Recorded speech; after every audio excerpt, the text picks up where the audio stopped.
दाई खल्लारे ओ तोर कथा निबानी ना। मोर दाई खल्लारी ओ तोर किस्सा है पुरानी ना। महासमुंद बिमचा गाँव के, महासमुंद बिमचा गाँव के सत कहानी ना। मोर दाई खल्लारे ओ तोर कथा निबानी ना। मोर दाई खल्लारी ओ तोर किस्सा है पुरानी ना।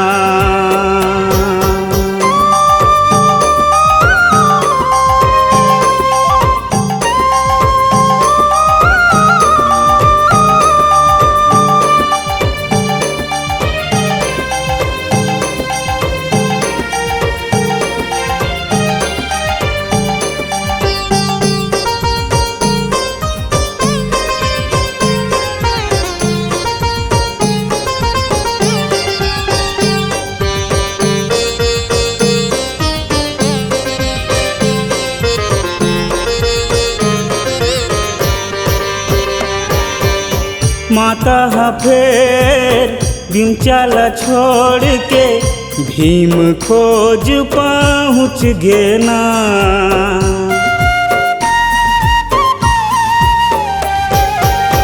पाछू करत करत भागत दौड़त नाइक तको हबर गे ना।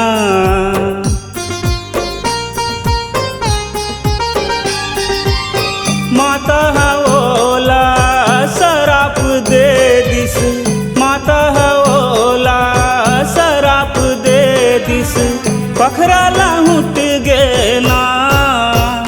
मोर दाई खल्लारे ओ तोर कथा निबानी ना। मोर दाई खल्लारी ओ तोर किस्सा है पुरानी ना।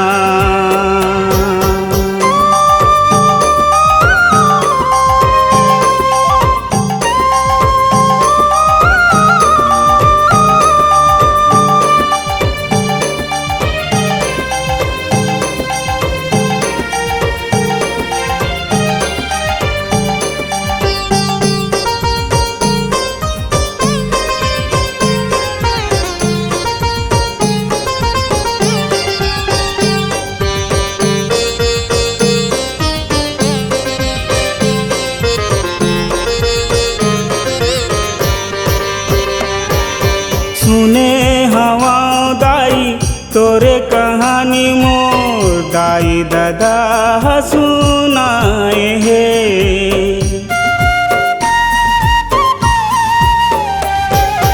दिखत रिहिस तोर चीनी अंगरी हा कही के मोला समझाए हे।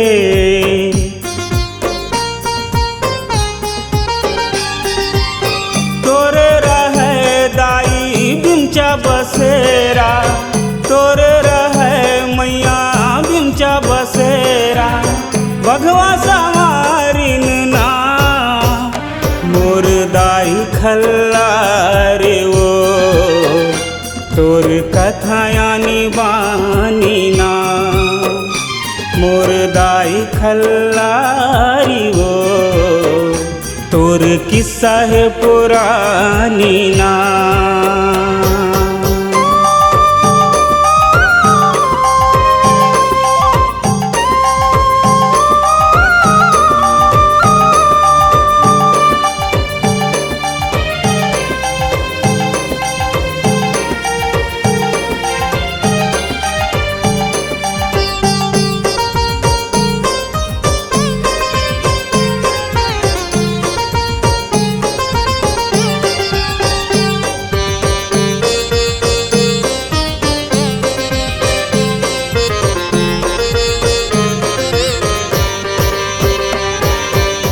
रोज बाजार तैं करत रहेस वो सज धज के ये मैया मोर। गरजे चितावर तैहा जुगमा उड़त रिहिस दाई तोरे सो।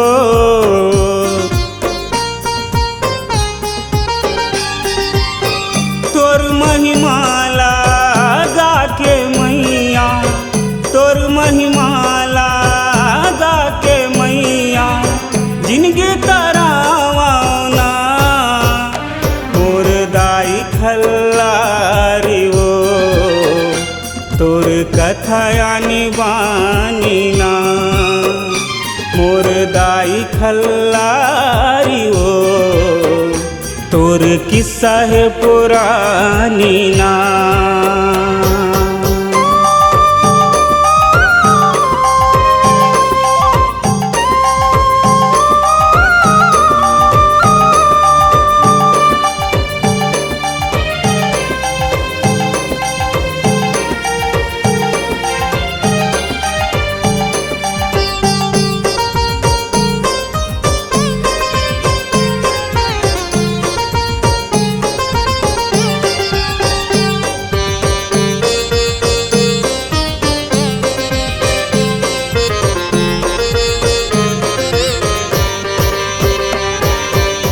एक दिन फेर हाट करे बै माता थैहा निकले ना।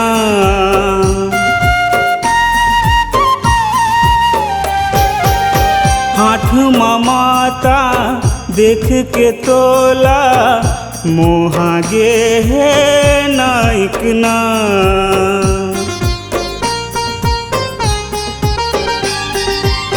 माता के वो पाछू पर गे, माता के वो पाछू पर गे।